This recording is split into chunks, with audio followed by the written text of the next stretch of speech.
Hi, this is Peter with Agora Gallery, and today I'm just going to go over how to pack a painting and a framed photograph for shipping.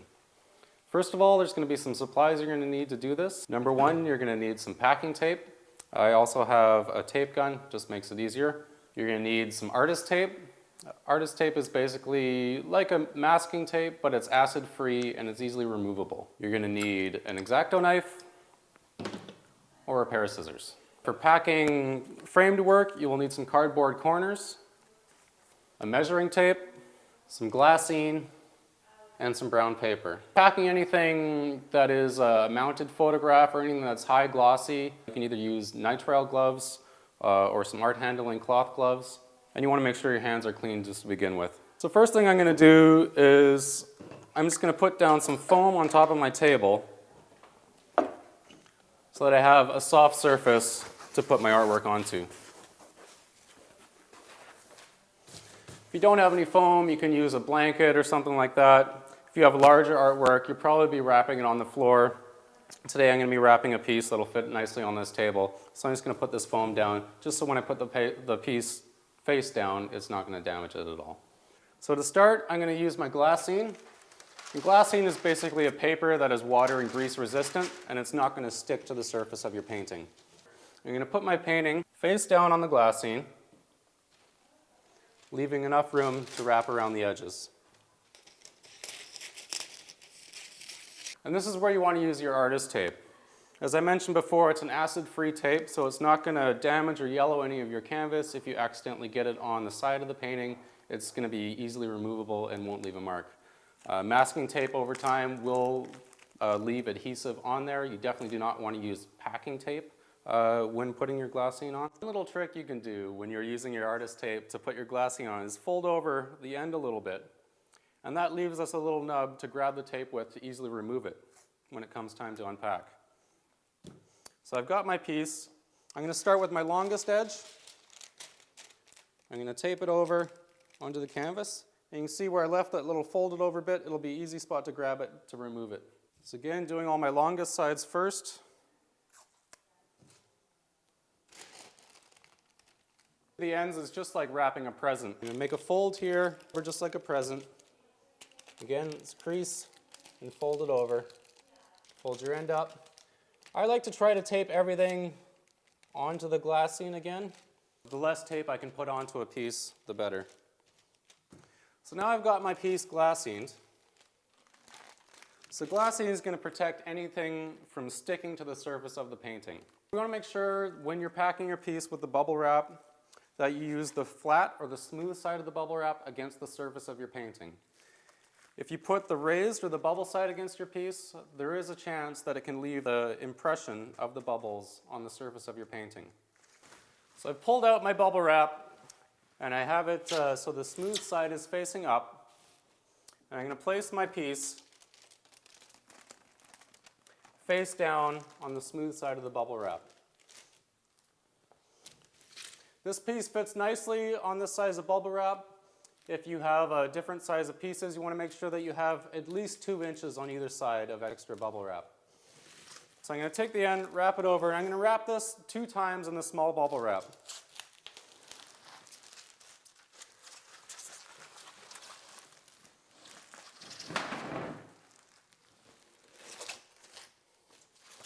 That's 1.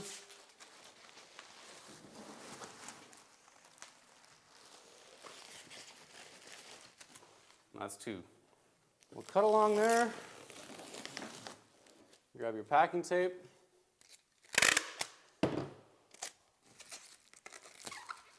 Just going to tack that down, and then I'm going to run right across that seam.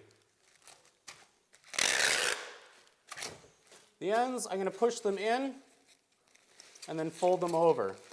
Sometimes if you just fold it straight over, it's going to take your excess and bring it around the back, so you're not going to have as much padding on the sides. But if you push down first and then fold over, you're going to leave a good amount of padding there.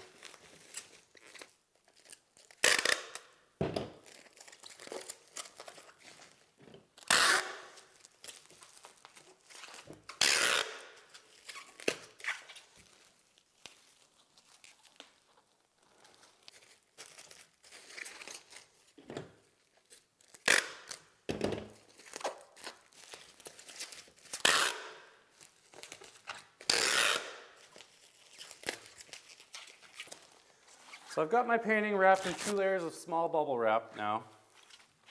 And depending on if it's going to be a single piece in a box or if it's going to be with multiple other pieces, we'll add more wrapping to it. So I've got my large bubble wrap, and once again we have a smooth side and a bubbled side. And we want to make sure again that we have the smooth side facing the work. We're going to pack this one piece as if it's going to be going in a box on its own. And the box I have is 6 inches deep. So I'm going to want to put padding on that for up to the 6 inches. You may have a different size box depending on what you have, but you definitely want to have at least 2 inches of padding around all sides of the work. So I'm going to use my tape measure here. I know my box is 6 inches wide. So I'm going to check here, and we're at about 3 3/4 inches. So I'm going to wrap this up until I'm pretty close to 6.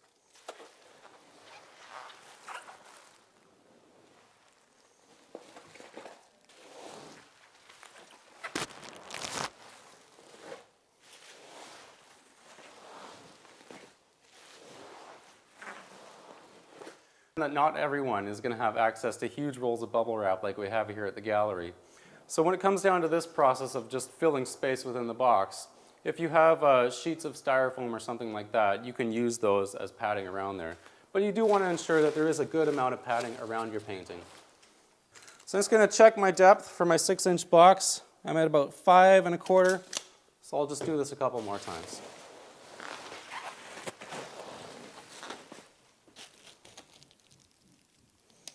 So now we're pretty close to 6 inches.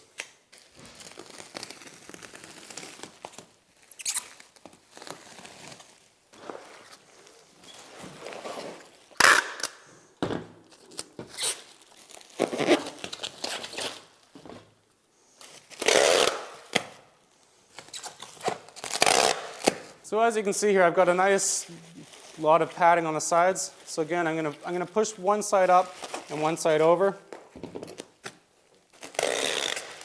just to ensure that that padding stays on the side and doesn't move over to the front.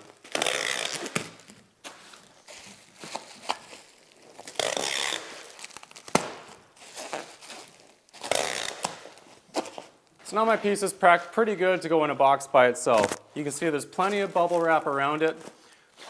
So it's going to protect the corners, the sides, and the face. As I mentioned before, you want to make sure you have at least 2 inches of padding around all your sides in your box. So I'm just going to check my measurements on this. We're at about 44 by 31. And I've got a good amount of padding there. I know my box is 48, and I can adjust the depth very easily.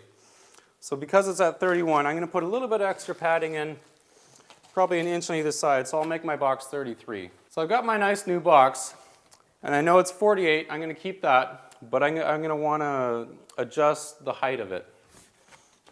So I'm going to start by unfolding it and getting it ready.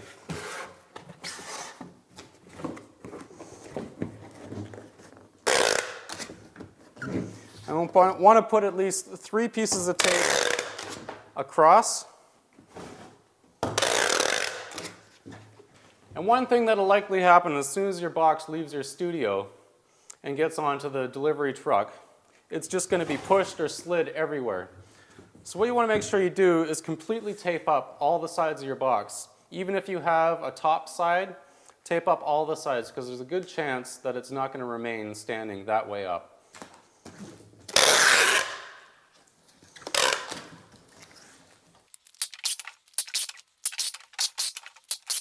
So this will be the bottom of the box, and I've taped the whole side, and we're going to want to do that to the whole box once we get the piece in there. So as I mentioned before, I'm going to want my box 33 inches high. This box, it doesn't have a top already built, so I'm just going to show you how to adjust that. So I'm just going to measure up 33 inches from the bottom. And I put my mark there, and I'm going to measure down again, so it's at 6 inches. I'm going to lock my tape measure right at about 6 1/8 inches, just to leave an extra for my pen, and I'll just rest my pen right on that tape measure and rest the tape measure on the top of the box. And then I can basically just run it along and draw a line. So I'm going to do that all the way around my box.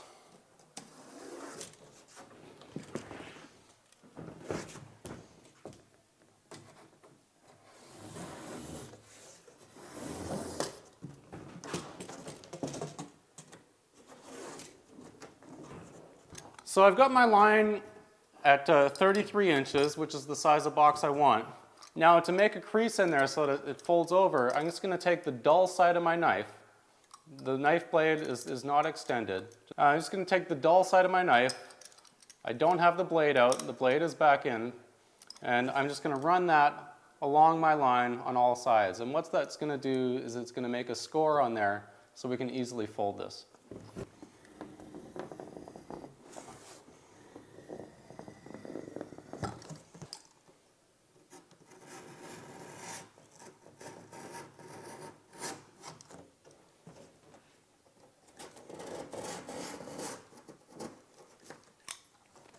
So I've scored along my line, I've cut down on my edges. Now what I'm going to do is I'm going to fold this back out.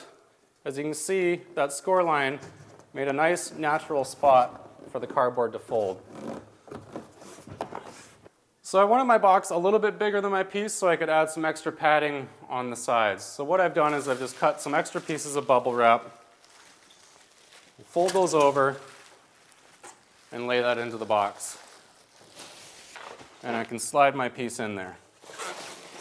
Now it's fairly tight in there, but there's still some room on the edges, so we're just going to take some more pieces of bubble like this and stuff them down in there.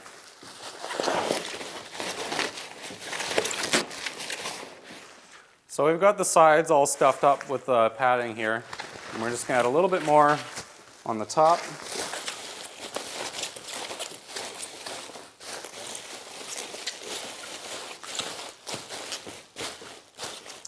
Now that painting is good and protected. So if I'm packing more than one piece into a box, again I'm going to have them wrapped in 2 layers of small bubble and a layer of large bubble, and I'm going to put some cardboard between them so that the fronts of the canvases are facing each other in the box. Now we'll close it up.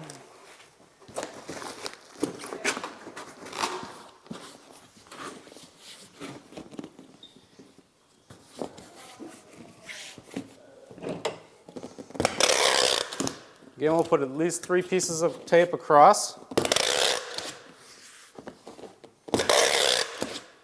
And now we're going to completely tape all the sides of the box like we did with the bottom.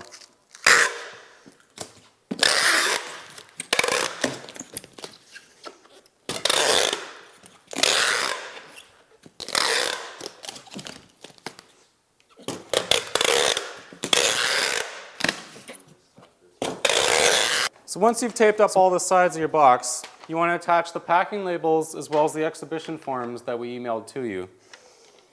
So let's take that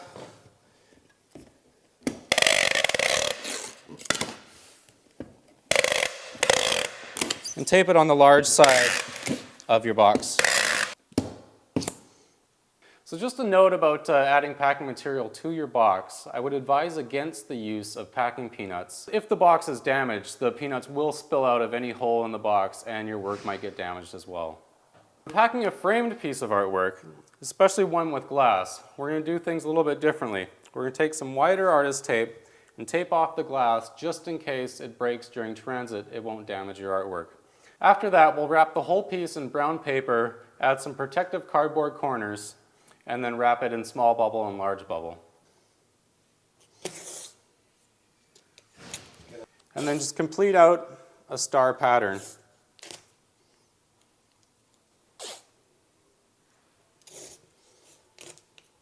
Now in the event that the glass does get damaged in shipping, it's not going to cut your piece of artwork.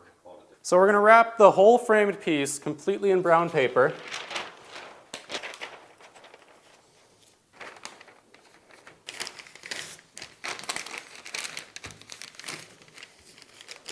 And just like wrapping a present, we'll fold the ends over and then fold all that in.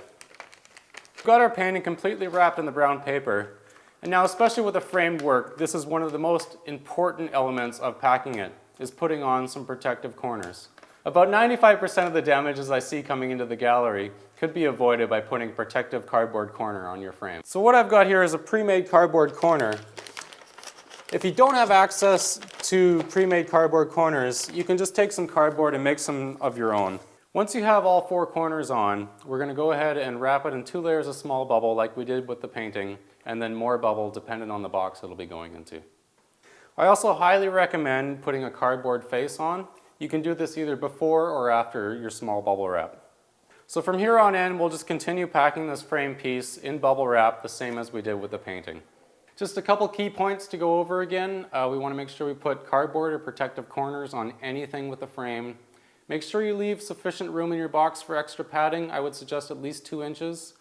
Tape all the sides of your box, and please attach the labels and exhibition forms that we sent you. I hope this was helpful, and please feel free to contact us with any questions.